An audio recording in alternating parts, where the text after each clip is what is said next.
Good afternoon. It's the news at 12 on mitvplus. I am Sebastian Salifu.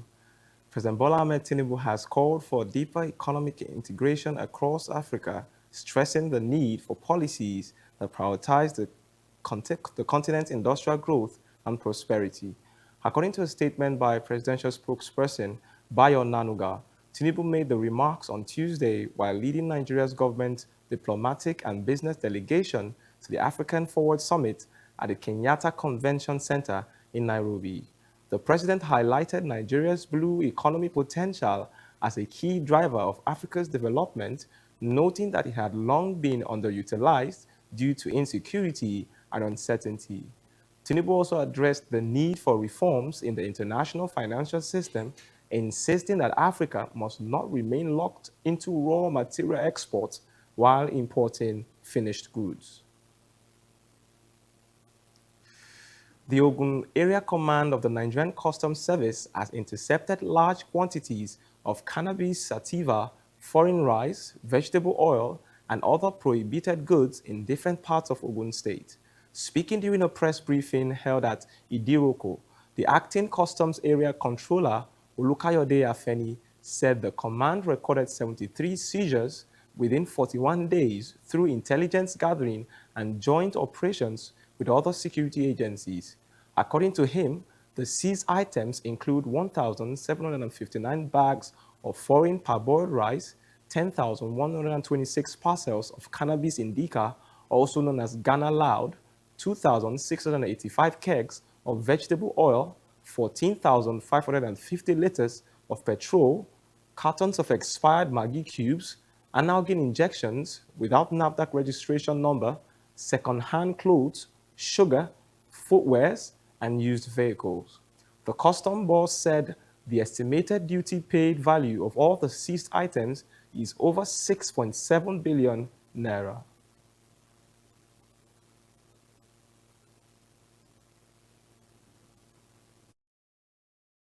Influence on criminal activities such as armed robbery, banditry, cultism, kidnapping, terrorism, and other vices. From January to date, we have taken 26,002 parcels of cannabis off the streets. This is not just a seizure, it is a preventive measure. Without this intervention, our society will face a wave of drug-related crises that are already overstretched healthcare and rehab system. Ogun One Area Command is officially entering a new era of digital enforcement in line with the modernization vision of the Comptroller General of Customs, Bashir Adewale Adeniyi MFR PhD. We are deploying advanced geospatial technology to fortify our border.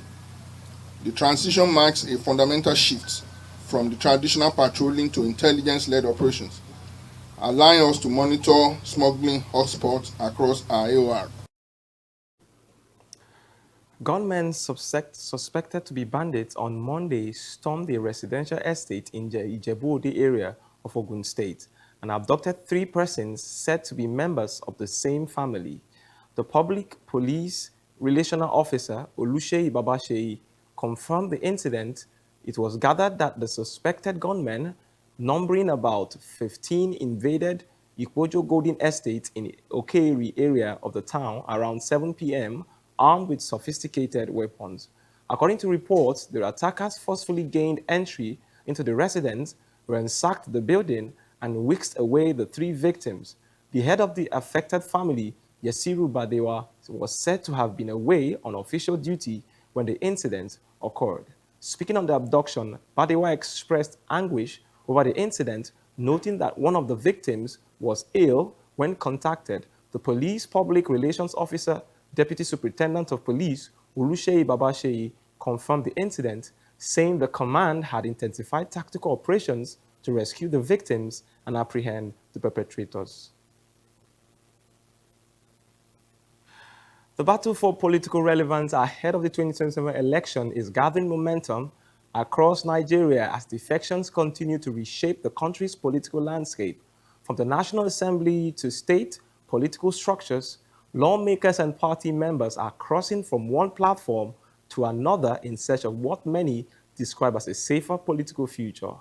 Our correspondent, Comfort Olainka, reports from Abuja.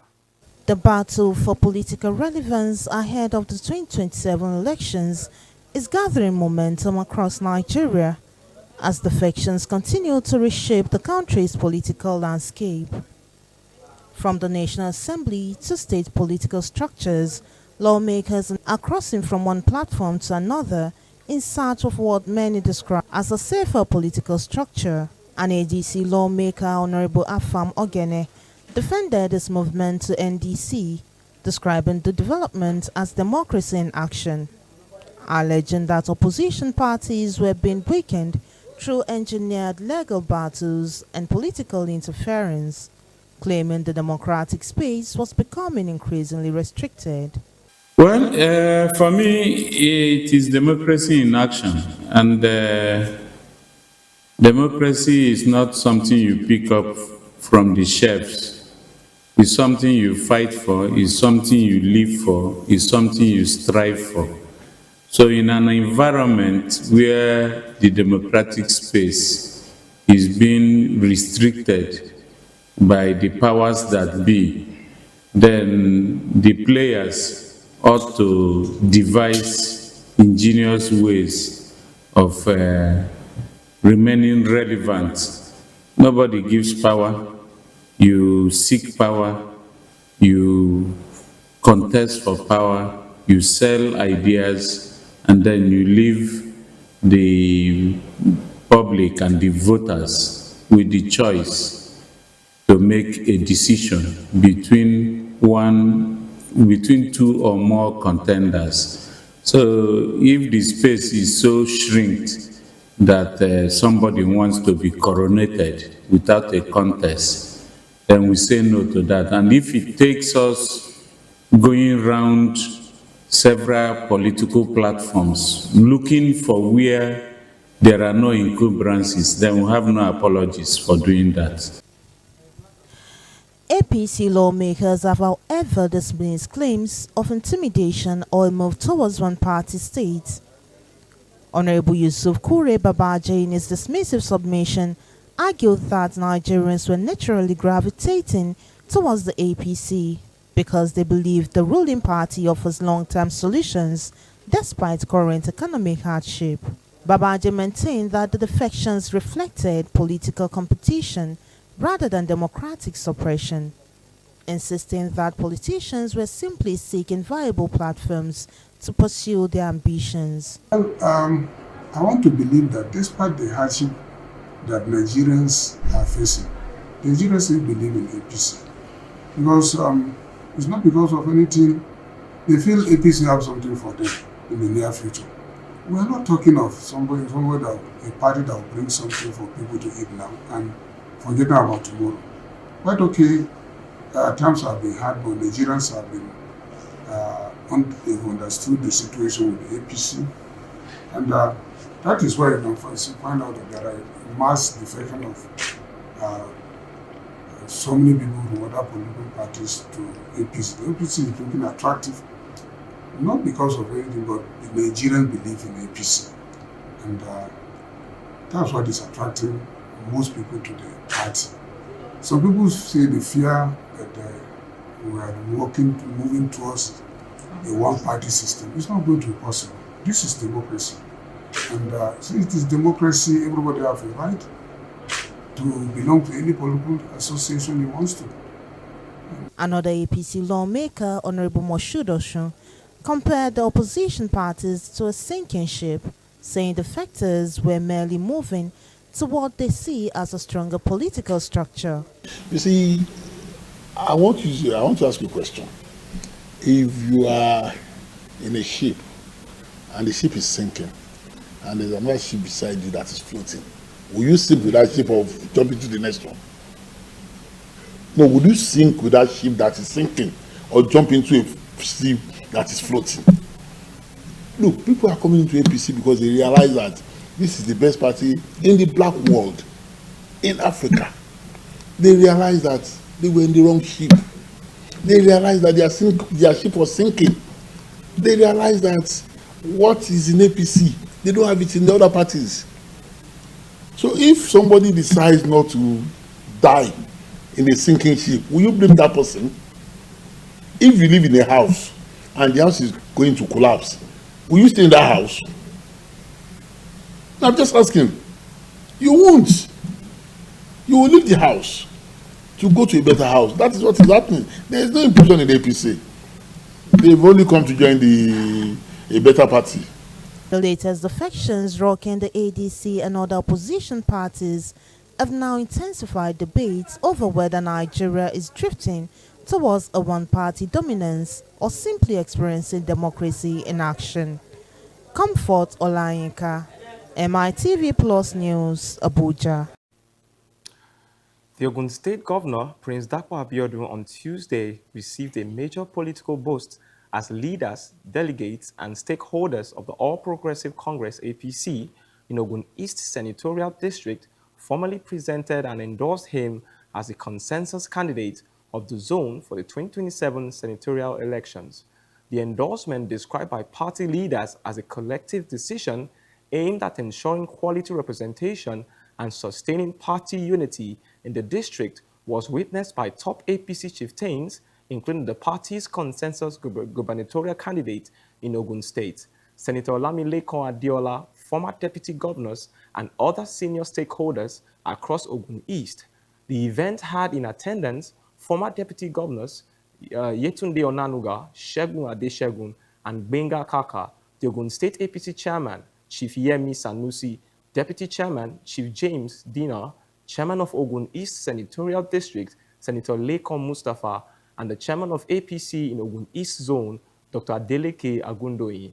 While presenting Governor Abiodun to leaders and stakeholders at the zone, former Deputy Governor Segun Adeshegun said party members across the district had unanimously endorsed the governor as the APC consensus candidate for Ogun East Senatorial District.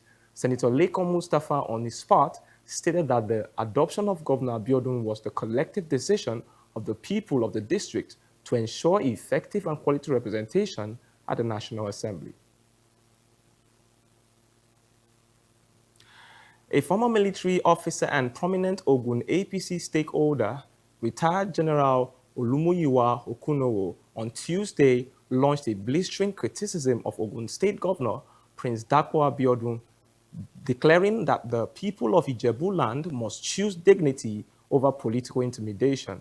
Speaking during the Batogo Mega Empowerment Program held in Ijebu on Tuesday, May the 12th, 2026, the retired general accused the Abiodun administration of alleged neglect, political betrayal, and elitist governance, abandonment of grassroots structures, and deepening divisions within the Ogun State chapter of the All Progressive Congress.